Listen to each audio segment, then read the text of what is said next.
Optical fibre communication में आज हमें जो टॉपिक स्टडी करना है वो है हमारा कि हमारा ये जो ऑप्टिकल फाइबर कम्युनिकेशन है ये हमारे जो अन्य कम्युनिकेशन टेक्निक्स हैं उनसे बेहतर क्यों है।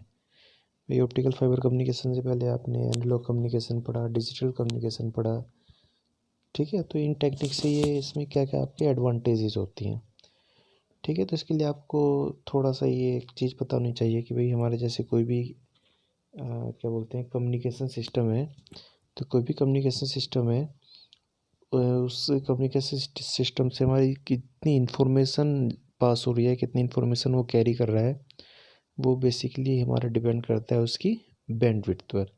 जितनी ज़्यादा किसी भी कम्युनिकेशन सिस्टम की बैंडविड्थ आपकी ज़्यादा होगी, उतनी ही ज़्यादा इन्फॉर्मेशन वो कैरी करेगा या उतनी ही ज़्यादा इन्फॉर्मेशन उससे पास होगी, ठीक है। नॉर्मली बेसिकली एक कॉन्सेप्ट होता है कि नॉर्मली कोई भी कम्युनिकेशन सिस्टम है उसकी जो बैंडविड्थ है वो आपकी डिपेंड करती है उसकी कैरियर फ्रीक्वेंसी पर।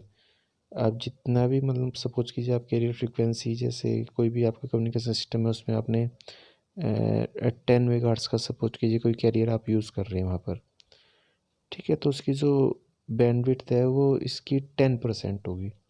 10% में से यदि 100 मेगाहर्ट्ज़ का आप 10% निकालेंगे तो वो होगा आपका 10 मेगाहर्ट्ज़।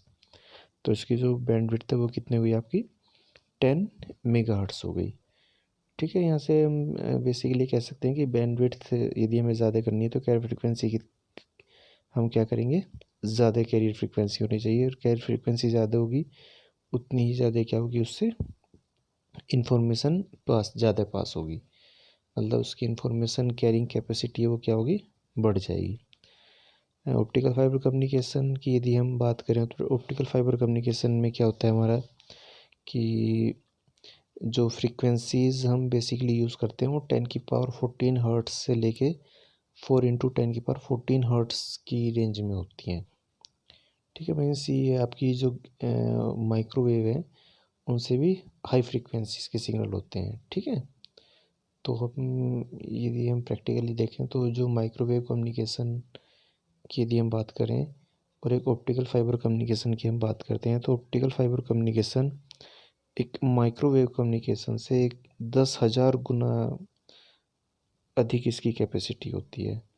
मतलब यदि माइक्रोवेव कम्युनिकेशन में कोई सिग्नल जा रहा है तो उसका 10,000 गुना तक का जो सिग्नल है वो आपका ऑप्टिकल फाइबर कम्युनिकेशन पास कर सकता है। मतलब इसकी कैपेसिटी में माइक्रोवेव कम्युनिकेशन में और एक ऑप्टिकल फाइबर कम्युनिकेशन में 10,000 गुना का फ़र्क होता है, ठीक है।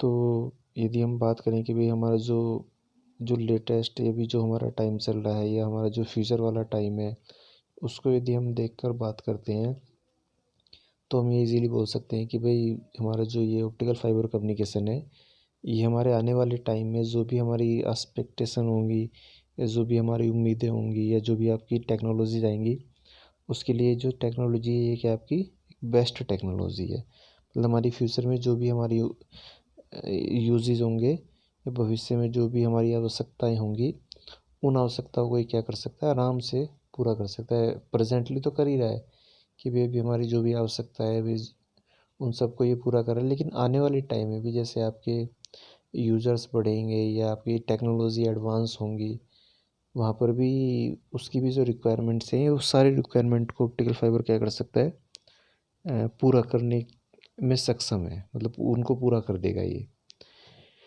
तो ठीक है, ये बेसिकली आपके एडवांटेजेस थे, ठीक है। ऑप्टिकल फाइबर कम्युनिकेशन का जो सबसे बड़ा एडवांटेज है कि इसकी बैंडविड्थ बहुत ज़्यादा होती है, ठीक है। बहुत ज़्यादा बैंडविड्थ होने के कारण क्या होता है इसमें जो इन्फॉर्मेशन कैरी करने की जो कैपेसिटी है वो बहुत ज़्यादा होती है, ज़्यादा इन्फॉर्मेशन इसमें कैरी कर सकते हैं।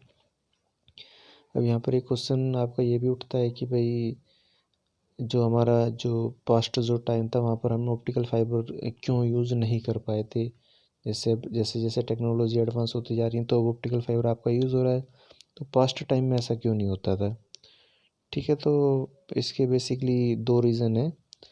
फर्स्ट रीज़न है आपका कि भी पहले तो जैसे हम बात करें ऑप्टिकल फाइबर की तो यहाँ पे जो सिग्नल है वो लाइट की फॉर्म में ट्रैवल करता है, तो उस सिग्नल को लाइट की फॉर्म में ट्रैवल करने का जो सोर्स है वो हमारे पास पहले अवेलेबल नहीं था, जो कि अभी हमारे पास अवेलेबल है। ठीक है। सेकेंडली हम कह सकते हैं कि मान लीजिए सिग्नल हमने लाइट में कन्वर्ट भी करा, तो उसको किस मोड से हमें ट्रेवल कराना था, वो मोड जैसे भाई अभी तो हमारे पास क्या ऑप्टिकल फाइबर केबल है, लेकिन पुराने टाइम की बात करें तो यदि हमने किसी भी तरीके से सिग्नल को लाइट में कन्वर्ट कर लिया हमारे इलेक्ट्रिकल सिग्नल को, तो फिर उसे हम पास कैसे करेंगे। वो एक नॉर्मल जो हमारा एक कोएक्सियल केबल होता है उससे तो पास होगा नहीं लाइट सिग्नल। ठीक है, तो उसके लिए क्या था हमारा कि जो ट्रांसमिशन मीडियम है वो भी पहले उपलब्ध नहीं था। ठीक है, तो ये बेसिकली इस टॉपिक में था आपका कि भाई ऑप्टिकल फाइबर के एडवांटेज क्या हैं अदर कम्युनिकेशन सिस्टम के, और हम पास्ट टाइम में ऑप्टिकल फाइबर कम्युनिकेशन यूज़ क्यों नहीं कर पाते थे। ठीक है, चलिए थैंक यू।